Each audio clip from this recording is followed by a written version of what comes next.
मनको कुरा लेखेर वा बोलेर अरूलाई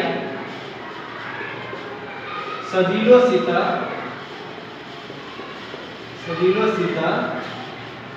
बुझाउने माध्यमलाई भाषा भनिन्छ। अब परिभाषामा नै स्पष्ट छ। आफ्नो मनको कुरा लेखेर वा बोलेर अरूलाई सजिलोसित बुझाउने माध्यमलाई भाषा भनिन्छ। भाषा एउटा यस्तो माध्यम हो जसबाट हामीले जानेका सिकेका कुराहरू अरूलाई लेखेर पनि बुझाउन सक्छौँ अथवा बोलेर बुझाउन सक्छौँ। त्यसलाई नै हामी भाषा भन्छौँ। अब भाषाका विभिन्न रूपहरू छन्। भाषामा हामी नेपाली भाषा, अङ्ग्रेजी भाषा, हिन्दी भाषा लगायत भाषा चाहिँ विभिन्न प्रकारका हुन्छन्।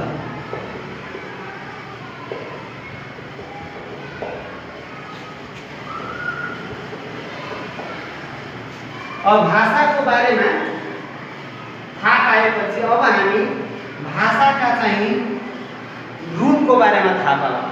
भाषाका दुईवटा रूप हुन्छन्। भाषाका रूपको बारेमा हामी जानौँ।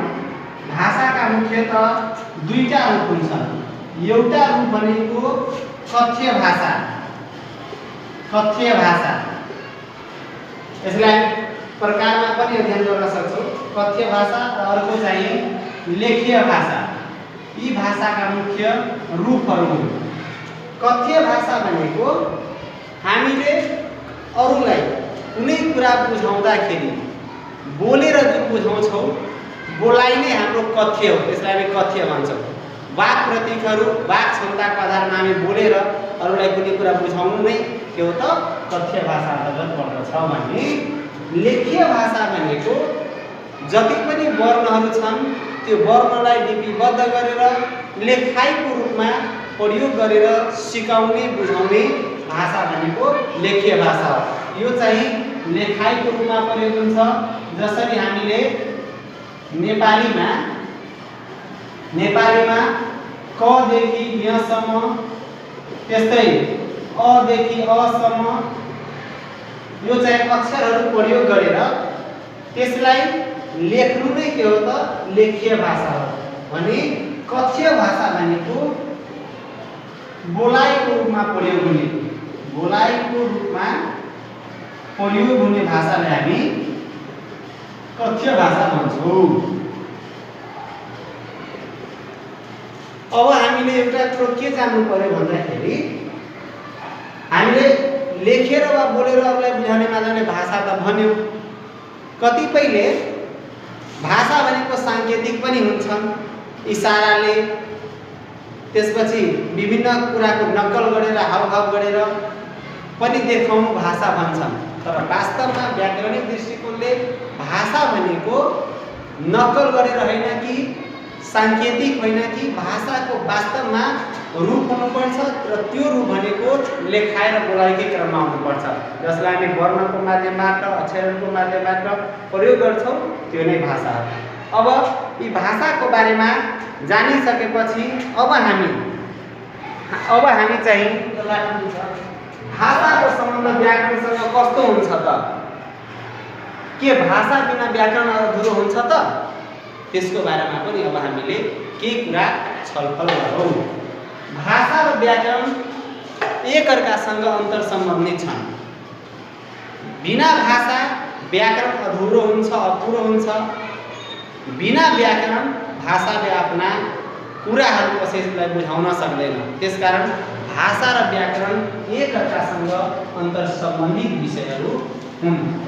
अब हामी व्याकरणको बारेमा केही कुरा थाहा पाऊँ। व्याकरणको वास्तविकमा परिभाषा बन्यो भने भाषा शुद्ध गरेर लेख्न, पढ्न र बोल्न सिकाउने शास्त्रलाई हामी व्याकरण भन्छौँ। यसले हामीलाई भाषा शुद्ध शुद्ध शुद्ध लेख्न पढ्न तथा बोल्न सिकाउँछ। लेख्न पढ्न तथा बोल्न सिकाउँछ। त्यसलाई नै हामी व्याकरण भन्छौँ। तर यहाँ नेपाली व्याकरणको सन्दर्भमा नेपाली व्याकरणको दृष्टिकोणले बुझ्ने हो भने यसमा हामीले नेपाली भाषालाई जोड दिनु पर्यो।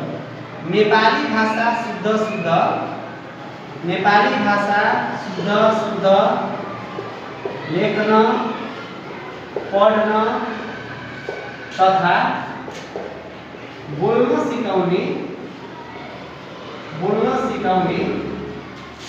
शास्त्र वा शास्त्रलाई नेपाली व्याकरण भनिन्छ। नेपाली व्याकरण भनिन्छ। अब व्याकरणले अर्को के गर्छ भन्दाखेरि व्याकरणले भाषालाई अनुशासनमा राख्दछ। हामीले सबभन्दा यसको मुख्य बुँदा के बुझ्नु पर्यो भने व्याकरणको मुख्य काम के हो भन्दाखेरि व्याकरणले भाषालाई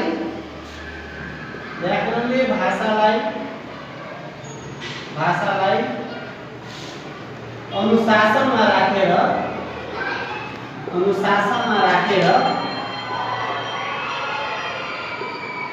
व्यवस्थित बनाउँछ। भनाइको अर्थ के हो?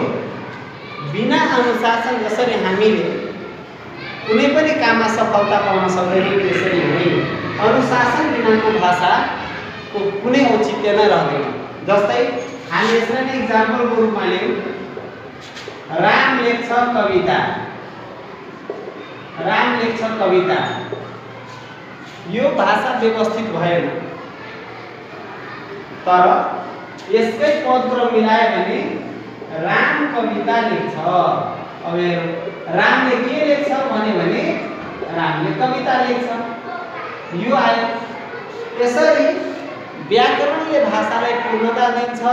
कर्ता कर्म र क्रियापदलाई मिलाएर संयोजित तरिकाले रचना गर्न यसले मद्दत पुर्याउँछ। त्यही भएर व्याकरण भाषासँग अन्तर्सम्बन्धित छ।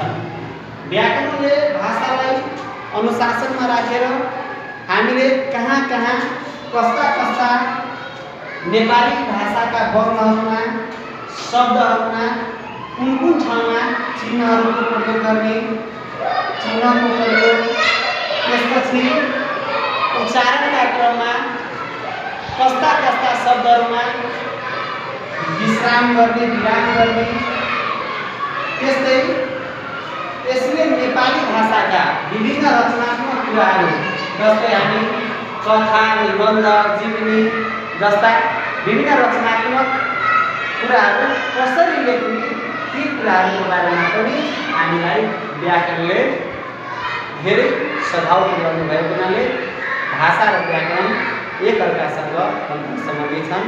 धन्यवाद।